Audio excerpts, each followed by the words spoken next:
Mental మదిలో చిత్రంతో టాలీవుడ్లోకి అడుగుపెట్టి తనదైన సహజ నటనతో అందంతో కుర్రకారు మనసు దోచుకుంది నివేదా పేతురాజ్. ఆ తర్వాత చిత్రలహరి, అలవైకుంఠపురంలో, రెడ్ వంటి విజయవంతమైన చిత్రాల్లో భాగస్వామైంది. అయితే విశ్వక్సేన్ సరసన నటించిన దాస్ కా దమ్కీ తర్వాత వెండితెరకు కాస్త దూరమైన ఈ భామ ఇప్పుడు 2 సరికొత్త ప్రాజెక్టులతో ముందుకు రాబోతున్నట్టు తెలుస్తోంది. ఈ 2 చిత్రాలకు సంబంధించిన అధికారిక ప్రకటనలు త్వరలోనే రానున్నాయి. గ్లామర్ రోల్స్ మాత్రమే కాకుండా నటనకు ప్రాధాన్యమున్న పాత్రలను ఎంచుకుంటూ తన సెకండ్ ఇన్నింగ్స్ ను చాలా ప్లాన్డ్ గా డిజైన్ చేసుకుంటోందట ఈ భామ.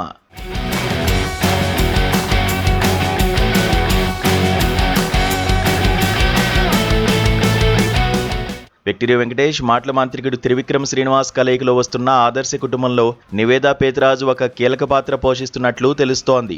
గతంలో త్రివిక్రమ్ దర్శకత్వంలో వచ్చిన అలవైకుంఠపురంలో సెకండ్ హీరోయిన్ గా మెరిసిన ఈ ముద్దుగుమ్మ ఇప్పుడు మరోసారి మాటల మాంత్రికుడి చిత్రంలో ఛాన్స్ దక్కించుకున్నట్లు టాక్. చిత్ర బృందం దీనిపై ఎలాంటి అధికారిక ప్రకటన చేయనప్పటికీ ఆమె ఇప్పటికే సెట్స్లో జాయిన్ అయిపోయిందని సమాచారం. ఇందులో ఆమె ఒక పవర్ఫుల్ ఇన్వెస్టిగేటివ్ ఆఫీసర్ పాత్రలో కనిపించబోతున్నట్లు గట్టిగా వినబడుతోంది.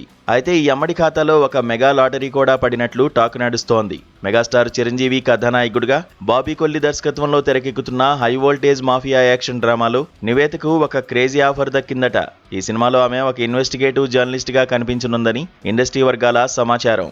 చిరంజీవి లాంటి టాప్ స్టార్ సినిమాలో అవకాశం రావడం అంటే నివేత కెరీర్కి ఇది పెద్ద ప్లస్ పాయింట్. ఈ చిత్రంలో చిరు భార్యగా ప్రియమణి, కూతురిగా అనస్వర రాజన్ నటిస్తుండగా నివేత పాత్ర ప్రస్తుత కాలంలో సాగుతుందా లేదా ఫ్లాష్ బ్యాక్ ఎపిసోడ్లో వస్తుందా అనేది ప్రస్తుతానికి సస్పెన్స్.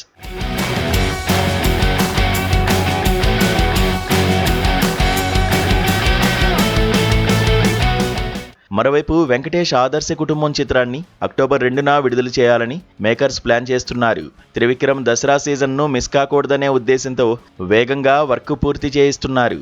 నివేదా పేతురాజ్ పాత్రకు తక్కువ రోజులే డేట్లు అవసరం కావడంతో ఆగస్టు నాటికే ఆమె షూటింగ్ పార్ట్ ముగిసిపోనుందట. అయితే చిరంజీవి, బాబీ సినిమాకు మాత్రం మరికొంత సమయం పట్టేలా ఉంది. ఇటీవలే పూజా కార్యక్రమాలతో ప్రారంభమైన ఈ చిత్రం వెంటనే అవుట్డోర్ షెడ్యూల్ జరుపుకుంటోంది.